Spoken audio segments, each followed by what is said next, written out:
Alright, back here in part 9. When the shadow left the library car, he locked this door on its way out. So we clicked on the door here, and this popped up. Let's find out. There's got to be a reason he's doing this, so we're probably have to go after the shadow here. Should we make a note of it? Yeah, I do believe we should. Shadow's lock is added to your inventory. Alright. The Shadow's lock here. A lock that supposedly Shadow has been placing on multiple doors on the train. I think we found enough clues. Let's go interrogate Vector and Espio to find out what really happened. Okay, let's interrogate this guy first, ask him a couple of questions.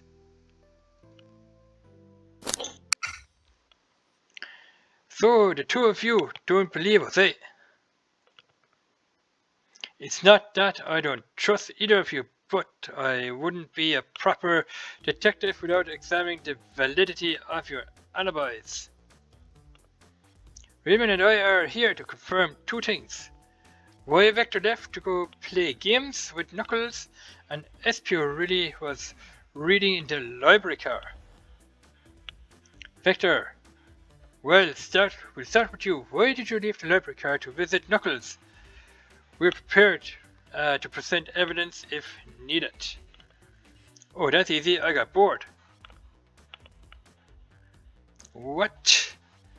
I wasn't entertaining him enough, it seems. Vector enjoys being social. Plus, we were instructed to mingle. I remembered at the arcade machine in the saloon car, so figured I'd go check it out. Okay, this seems to line up with the information we gathered with Knuckles. Then that brings our attention to you, Espio. Rogue entered the library car, found something, then left. You said you immediately started reading, but were you actually reading the entire time? You were in the library car, were you? Of course he was. So, once Espio starts reading, he doesn't stop till it's done. It must have been a good read. What was the book? So we're interrogating these two guys here. Espio doesn't owe you that, detective. Let man live. Or let the man live, I should say. What if it was embarrassing? What kind of things you think I read? Alright. If you won't talk, I have a hunch on what that book might be. Redman could help me out. Alright, what book do we think Espio was reading?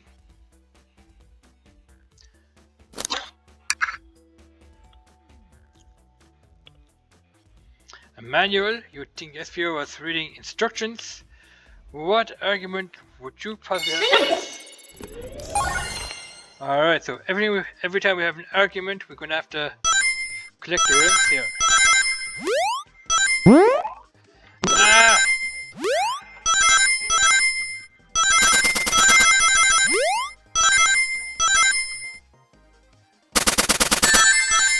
Ah!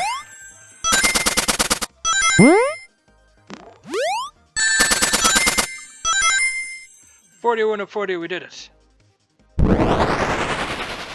Man, that was a close one.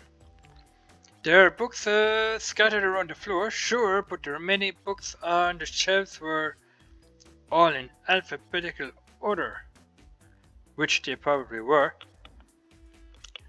All except this manual, meaning someone at the very least picked the manual up and put it back in the incorrect place. Okay, this lack of attention to detail isn't normally like you, Espio. Hey, no, I won't have you insulting my pal like this. Calm down, Vector. I know you mean well, but I can't handle myself. Apologies, Espio. A butcher and a poet friendship can form anywhere. That is indeed the book I was reading, the Mirage Express Manual. trains are cool.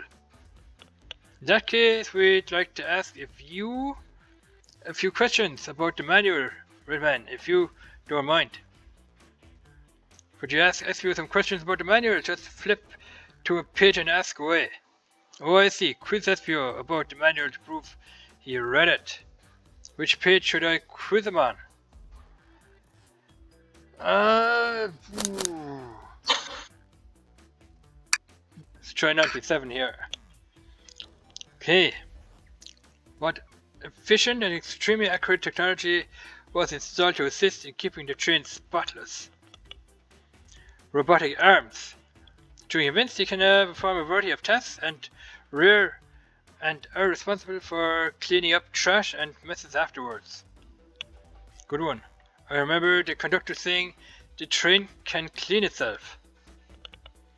Thought I have a feeling the train company just didn't want to hire any janitors. Okay, the robotic arms can also detect weapons or explosives being brought onto the train, ensuring passenger safety.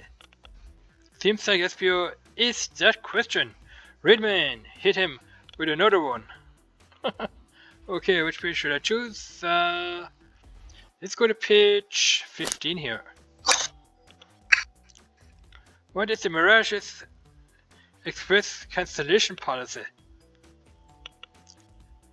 No refunds and you will be charged a no-show fee. This does not apply if you're over 65. Gee, the person who made this rule must have been over 65. Last one. Let's see if espio can go 3 for 3 or 3 in a row. Gotcha, which page should I pick last? Let's bring up the question. Let's bring up the difficulty a little bit here. Page 402. See if we can answer this question. What was implemented to support the conductor duties and ease general train obligations? An intelligent data processing system that works in tandem with the conductor to assure smooth travel. Damn, he's good. I remember this. The train has an autopilot, but it can't access its full suite of capabilities without the conductor present. Now, did I pass your little test? I think you did. Totally, it's wild. You are able to retain all this information so quickly. A post brain is often surprising. Now, I don't know if I'd be bragging about that. You know, bragging rights. You've clearly read the manual. Those answers feel far too specific to be guesses.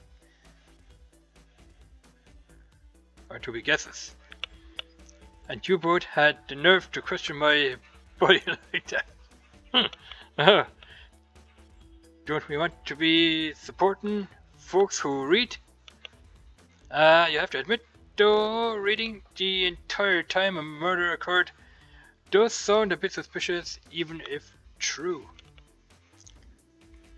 But you answered all my questions so calmly. That's very impressive. It is. Oh no, I understand everyone's cautious attitudes or attendance. Victor was the only one to see me reading after all. My alibi is hard to substantiate despite being the truth.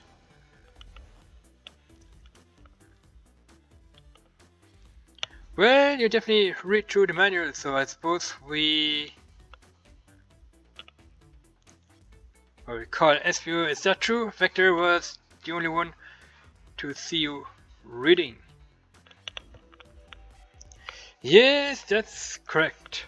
Problem. Frankly, I don't believe that can be true, and we have evidence to back it up, I wonder. He always puts me on the spot. Okay, Ripman, I think we should have a piece of evidence linked to someone who also saw espio reading, but what? I think he was reading.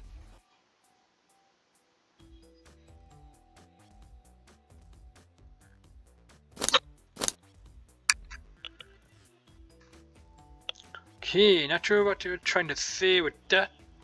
Don't waste my time. Not sure that's right. What evidence do we have that shows someone else should have seen espio reading?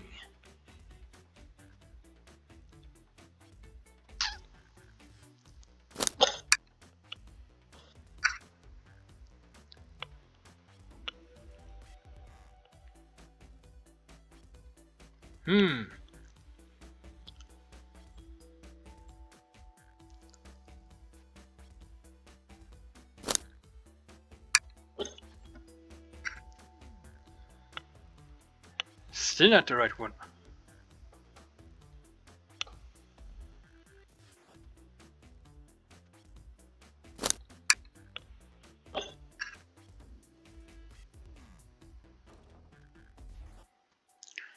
So it's gotta be, hopefully, this one.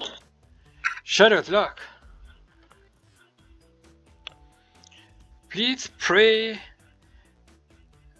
Tell what this has to do with anything. Okay, we're up. Wait, man, let's get our argument together. Okay, let's do this. 50 rings.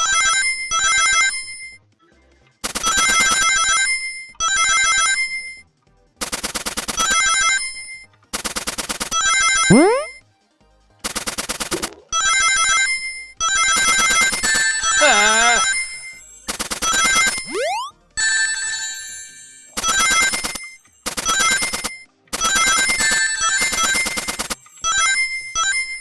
$55. Man. Okay, Shadow walked through the library car to get to the saloon car, where he set the original high score on the arcade machine. Yeah, but I ended up beating it. It wasn't the high score long. Crocs are natural gamers. Espio said he saw Shadow in the library car, but he's mentioned nothing about Shadow's return. He only mentions that Vector came back. Then Shadow left. Knuckles and Vector in the saloon car. Espio was fully seated, reading his book for a good while at this point. We know Shadow had to walk back to the library car when he left the saloon car. Okay, so there's absolutely no way Shadow and Espio didn't notice one another on Shadow's return trip. I mean, it was a simple slip-up. I was just fully immersed in my book that I didn't notice Shadow. You're telling me the sound of doors opening and locking wouldn't have caused you to look up? Well, you see. Okay, I can sense Espio desperation here, defending the argument that he was reading the entire time. So if you didn't see Shadow returning from the saloon car to lock all the doors, then at that moment you were, or were you really in the library car at all? Alright, but how would Espio leave? Shadow locked all the doors and no one saw Espio in the saloon car. It's a mystery, one that I would love for Espio to solve. You gotta believe me, that cool demeanor is vanishing. I was so involved with my book I didn't notice Shadow pass back through the library car on it. When Vector returned, he even had to tap me on the shoulder to get my attention. Okay, yeah, I think I remember doing that. I must avenge my friend's death, so I'll ask you again, Espio. We're gonna ask him again. But before we do that, we're gonna end the video here, so we're gonna do one more video for tonight, and then I'll start uploading. So thanks for watching, guys. Leave a comment and a like. Catch you guys in part 10, and bye bye.